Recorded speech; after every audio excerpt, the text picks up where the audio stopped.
The 2024 Niche.com rankings are in for the top 10 best places to live in Maryland, and I'm going to go over all 10 of them in this video. I'm excited to bring this information to you, so let's just jump right into it. Hey everyone, my name is Eddie and I'm a realtor here in Maryland, and if this is your first time visiting the channel, thank you for being here. I make videos like this every single week about what you should know before making a move to Maryland, the best neighborhoods, the market updates, everything you should know before moving here. So if you haven't already, hit that subscribe button so you don't miss any of my upcoming videos. All right, so how does Niche.com determine the best places to live? Well, they have a rating system in which they rate each area against 15 factors. And they do that with a letter grading system, and they pull data from various sources like the CDC, the Census Bureau, the US Department of Education, and even the FBI Uniform Crime Report to determine the best places to live. And each year around this time, the list drops, and there's more than just 10 on this list, but for time's sake, we're gonna cover the top 10 best places to live in Maryland, and all 10 of these places have an A+ rating on niche.com, which is very good. And we're going to start off at number 10 with the neighborhood of Four Corners. And this neighborhood is located in Silver Spring, Maryland, which is inside of Montgomery County, Maryland. It's located at the intersection of Route 29 and I-495, which is the Capital Beltway that goes around Washington, D.C. So this is the ideal location if you're looking to live near Washington, D.C., but still be in Maryland. And it has a population at the time of this video of about 8,000 residents and is a well-established community. And it's actually made up of 5 smaller neighborhoods inside of it, which are Northwood, Woodmore, South Four Corners, North Hills of Sligo, and Indian Spring. And as far as public transportation goes for Four Corners, there is not a metro station in here specifically, and I know that's important if you're thinking about commuting to Washington, D.C., but there are plenty of bus routes that can take you over to places like the Silver Spring Metro, or it sits right on top of University Boulevard, which takes you all the way over to the University of Maryland at College Park, and there are plenty of bus routes going that direction. And other than being close to downtown Silver Spring, which has everything you can need as far as shopping and dining goes, the Four Corners neighborhood itself has the Sligo Golf Course. It also has a massive YMCA and the North Branch of the Anacostia River nearby with multiple parks for your outdoor activities. And the overall vibe in Four Corners is a suburban feel with mostly single-family detached homes built in the 40s, 50s, and 60s with a median square footage of just over 1,500 square feet and a median price point at the time of this video of $660,000. And coming in at number 9 on the list is the city of Rockville, Maryland. And this is also located in Montgomery County, but it is a very large city covering about 13 square miles in Montgomery County. It sits right on top of I-270, which is the major corridor going from Frederick to Washington, D.C. And it also sits right on top of Route 355, which does the same thing. And at the time of this video, the population in Rockville is just over 70,000 residents. And as far as public transportation goes, Rockville is one of the best on the list with both a MARC train station and a Metro train station right in downtown Rockville. And you have bus routes all across Rockville itself. So if you need to get to DC, if you need to go anywhere in Montgomery County, it's going to be very easy for you to do without a car here. So again, one of the best ones on the list for public transportation. And as far as things to do and amenities in Rockville, there is so much that it's actually hard to list here. But one of the most popular places to go for shopping and dining is the Rockville Town Center. It has so many great stores, so many great restaurants in there. You also have 3 golf courses in Rockville and a ton of outdoor areas and outdoor parks and connecting trails all the way down to Washington, D.C. If you want to go trail running, mountain biking, there is so much to do nearby, and dozens of other entertainment activities right in Rockville. And the overall vibe in Rockville is both urban right around Rockville Town Center and suburban as you get towards the outskirts of the city. And this means you have a ton of housing options. You have a ton of rentals, a ton of condos, townhouses, and single family homes here. And with that, it has a varying price range from just over $100,000 to well over $2 million, with the median price point at the time of this video of $580,000. And coming in at number 8 is the city of Chevy Chase, sandwiched in between Silver Spring and Bethesda. This is split in half by Connecticut Avenue. It's right on the outskirts of Washington, D.C. It actually borders Washington, D.C., and Connecticut Ave will take you all the way down to Lafayette Park, which is right in front of the White House. And as far as public transportation goes, Chevy Chase does not have any train stations, but it's just a short bus ride over to Silver Spring if you want to take the metro down, or you can just take the bus all the way down to DC that way. It's going to take you a little longer most likely, but still it's an option. And Chevy Chase is an interesting area because it's sandwiched in between downtown Bethesda and downtown Silver Spring, which have a ton of things to do, but in Chevy Chase itself, it's more of a suburban feel. There's not much going on. There's 2 private golf clubs, which is a huge draw to living here, and it's really more of an upscale community that doesn't have much going on other than the suburban neighborhoods and those two private golf clubs. And with it being more of a luxury community, the median price point is the highest on the list at $1.755 million at the time of this video. And coming in at number 7 on the list is the city of Potomac, Maryland. And this is located in the southwest corner of Montgomery County, right on the Virginia border, which is right up against the Potomac River. And this is a city of just over 47,000 residents, so fairly large. And this is not really right on top of any major commuter routes. It goes up to I-270 on the northeast corner, but the only major route really through this area is River Road, which is pretty congested in high traffic times, but this road is well known for having a lot of high profile public figures on it, a lot of high dollar mansions on it. So it's a very interesting place to drive through. And with that comes a pretty hefty price point in this area as well.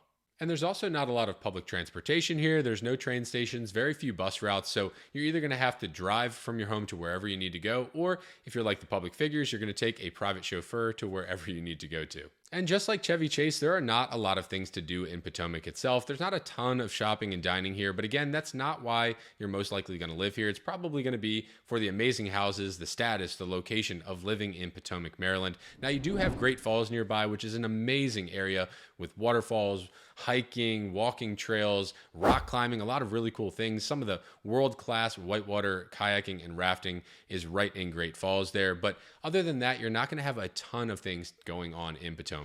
You do have some very high quality golf clubs like TPC and Congressional, which are on the PGA Tour and are also a very popular spot for presidents to play at. But again, if you're not into golf, there's not going to be way too much for you to do here. And the overall vibe here is suburban and upscale with a median price point at the time of this video of $1.475 million. And coming in at number 6 on the list is the city of Bethesda, Maryland. And we touched on this briefly before. It's located just next to Chevy Chase, and it's also located inside what's known as the 270 spur, which is where I-270 splits and feeds into both sides of the I-495 Capitol Beltway.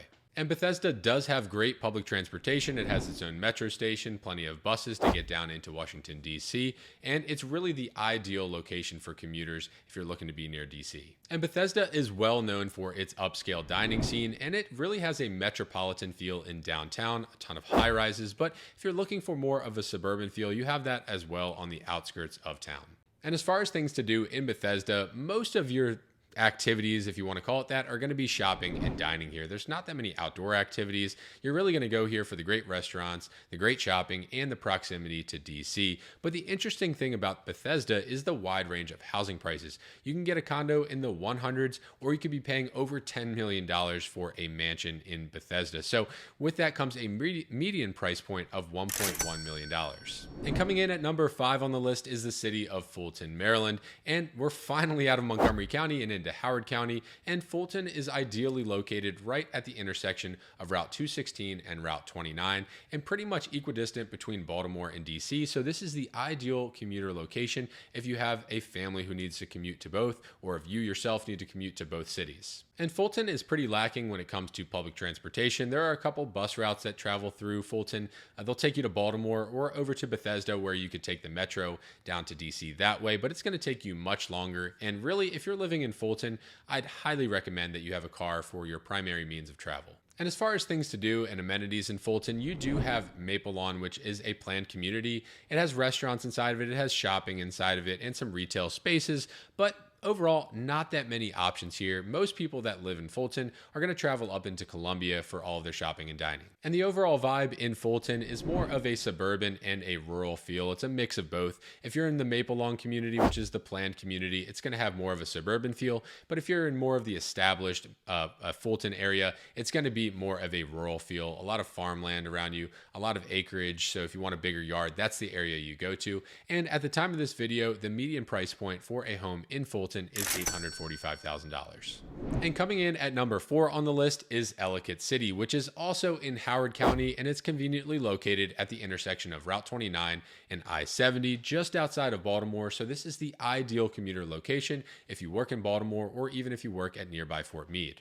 And as far as public transportation goes, there are no train stations in Ellicott City, but a ton of bus routes, which could take you everywhere you need to go. And really, you'd be going over to Baltimore, if anything, or to some shopping and dining nearby if you don't have a car, but you're not going to be taking buses all the way to DC. I mean, you can, but it's going to take you a very long time. Just really wouldn't make sense if you wanted to do that. And as far as things to do in Ellicott City, there are a ton of them. You have a ton of outdoor activities like Patapsco Valley State Park, which is some of the best outdoor mountain biking and hiking in the area and in the state as a whole. You also have downtown historic Ellicott City, which has a ton of cool local shops and restaurants. So people move to Ellicott City because there actually are a ton of things to do here, a ton of history in the town, and it's a really popular place in Howard County to move to. And the overall vibe in Ellicott City is more of a suburban feel, and you do have some rural areas on the north and west sides of Ellicott City, and this is also one of the most affordable areas on the list, with a median price point at the time of this video of $600,000. And coming in at number 3 on the list, we go back into Montgomery County to the suburb of South Kensington. Now, this is located right near Chevy Chase on the north side of it, on the other side of the I-495 Beltway, but it is also cut right in half by Connecticut Ave, which again takes you right down to the White House. And there is a metro station at Kensington Station here, but there's not a lot to do in this area. This is a very small community, a very small neighborhood, I should say, and it's more of a suburban feel. There's not much going on. There's not much to do. Now, Kensington proper, which is on the north side of South Kensington, it has some shopping, it has some dining, not a ton of options, but enough to get you by. But really, if you're going to be shopping and dining at some really great places, you're going to go back into Silver Spring, you're going to go to Bethesda or other places nearby, not so much in Kensington or South Kensington. Now, something that South Kensington is very famous for in the area is the Mormon Temple, which if you're driving on the I-495 Beltway for the very first time and you come up on it, it looks like the castle from the Wizard of Oz with the gold peaks on it and everything. But you'll hear it on traffic reports. You're always referring to the Mormon Temple as a location, a marker to see where you are on the Beltway. And again, it's one of the most popular places to visit in the area. There's only certain times a year that they allow visitors, but the first time you see it, you're going to feel like you're watching a movie. And the price point in South Kensington varies widely as well, from just over $200,000 to just over $2 million, with a median price point at the time of this video of $825,000. And coming in at number 2 on the list is North Potomac. And I know this sounds weird, we just talked about Potomac, but North Potomac is located on the northern side of Potomac proper. It is a totally separate area as far as housing goes. Your address is North Potomac. It's totally separate. And really, the only difference here that I could tell you, other than living near a lot more mansions, is that this is a more affordable place in Potomac. North Potomac has a median price point at about $600,000 less than Potomac proper at $875,000. And again, you still have all of the same amenities nearby. You're still close to all of the popular cities nearby, like downtown Bethesda, Silver Spring, all those places that you'd want to go, but you're going to pay much less, which is why this is ranked higher on the list than Potomac proper. It's just more affordable. And coming in at number 1 on the list of the top 10 best places to live in Maryland is North Bethesda. Yes, another northern part of a city, but just like North Potomac, North Bethesda is significantly more affordable as well. It has a median price point of $750,000, which again is $450,000 less than Potomac proper. And with it being located right in between Rockville and Bethesda, there is so much nearby to do. You get the best of both worlds, and it's no wonder that this made number 1 on the list. Now, here's the thing. If you made it this far in the video, I'm going to tell you a little secret about these lists. You should really be going through the top 40 or 50 best places to live in Maryland. And the reason is I work all over the state, and some of my favorite places that I think people should definitely consider are not on this list at all, on this top 10 list. They might be top 20, top 30, top 40. My favorite city, which is Frederick, Maryland, has not made this list. And I think it's one of the best cities in the entire state with all it has to offer. So take this with a grain of salt. It is not the absolute top 10 best list. It's just based on the rankings that niche.com gives it. But I would say their top 40 list, their top 50 list is definitely worth looking at. And I think you should go through every single one and try to figure out, are you location based? Are you trying to be near DC? Are you trying to be near your job? And then go from there. And if you want my expertise on the best areas to live in Maryland that are outside of the niche.com list, I am happy to give that to you. And in order to give you the best guidance possible, I have to learn more about you, your wants, your needs, your likes and dislikes. So if you are considering a move to Maryland, anywhere in the state, I would be happy to help you. The next step for you is to jump on a one-on-one call with me. You can just go on the link in the description or in the caption below and click on that to schedule that one-on-one call. And I would be happy to get a plan together for you and your move. And whether you're 2 years out from a move or 2 months out from a move, it is never too soon to hop on that one-on-one call with me and get a plan together so you know exactly what to expect with your move. And if you just have a generic question about Maryland, something quick, you're not really sure if you want to move here, something simple, you could send me a text or an email. My contact information is listed below as well. You can also message me on my Instagram at Eddie Brady Real Estate, and I would be happy to answer you there as well. And as always, if you like this video, make sure to like and subscribe so you stay up to date on all of my videos about moving to Maryland.